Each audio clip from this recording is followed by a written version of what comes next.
What's up, ladies and gentlemen? I am hanging out here at the gym on a Saturday. Currently being stood up by a team. I think they forgot. So I got the wheels turning about something that has affected my life, femoral acetabular impingement. So for some people out there that have hip pain, this might be a cause of it.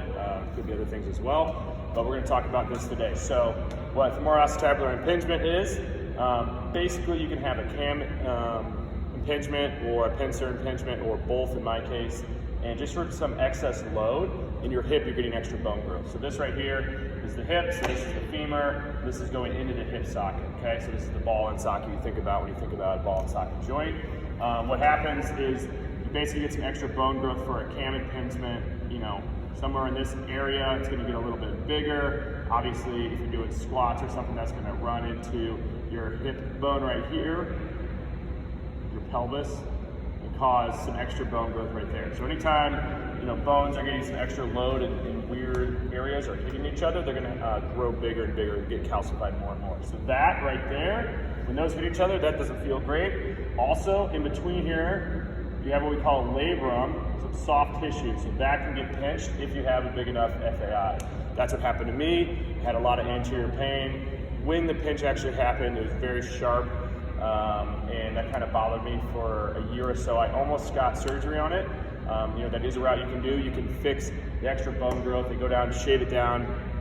I haven't done it myself. I've heard that itself is not that bad, but I was gonna have to have a labrum surgery as well. For me, it wasn't that debilitating. I could still do things around the gym, so I wanted to try to rehab it myself. So the way that I rehab things was first, just do a lot of massage. So doing foam rollers, doing medicine balls. Basically, when you have that torn labrum there, it's going to make your hip unstable. So that extra instability is going to make all those muscles around your hip joint lock up. So they're going to get super tight. You're going to feel real tight hip flexor. Getting the foam roller, getting the lacrosse ball, rolling those out, finding time to put pressure in those and sit in those muscles until they release. It's going to be painful, but that's going to be a good way to get started with some of that self-massage, basically. So from there, you're going to take that into doing some extra mobility work. So you can look at some of my other videos and some of the hip mobility traction videos. So for those, your standard hip flexion movements with having a band pulling, laterally, anteriorly, posteriorly, just trying to traction that hip out of the socket a little bit, and kind of get a little bit extra movement in there because everything's going to want to lock up. So those helped me a lot. Also, for me, the actual injury happened when I was doing some internal rotation. I think that was just because I was so weak in that internal rotation of my femur. I didn't want to go in that position. So doing some mobility into those positions, doing what people are calling cars, where you're kind of at a 90-90 angle, and I can post a video on this on my page too, and you're picking up that back foot on the ground, so you're getting some internal rotation of the femur and just holding those kind of things, conditioning that internal rotation and getting strong and used to that. So, which kind of brings me to the next point.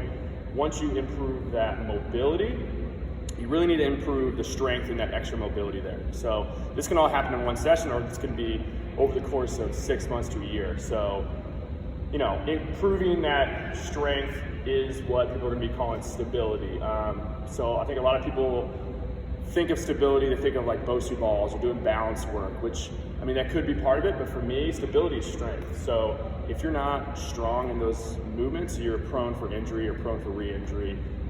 So for me, I did a ton of single leg work for that hip stability. So anytime you're in that single leg, you gotta fire those hip muscles to keep everything from caving in. So doing single leg squats down to a box, starting off on something high, nice and slow and controlled.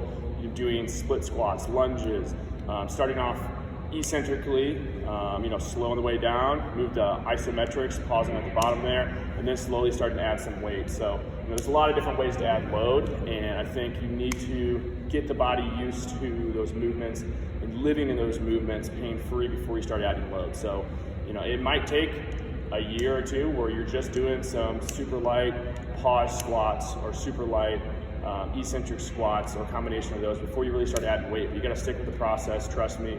It's only going to make everything better. It's going to build up those muscles that help stabilize the hip there. So, make sure you are doing those movements that are pain-free for me specifically. Again, this is different for everybody, depending on where the injury happens. My pain-free movements, I did a ton of sumo deadlifts. For some reason, with having my feet externally rotated, that didn't hurt my hip.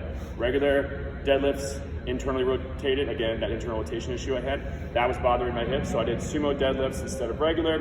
Back squats were super painful, so I completely took those out of my program, which was very depressing at the time, but they're back in now, everything's feeling good.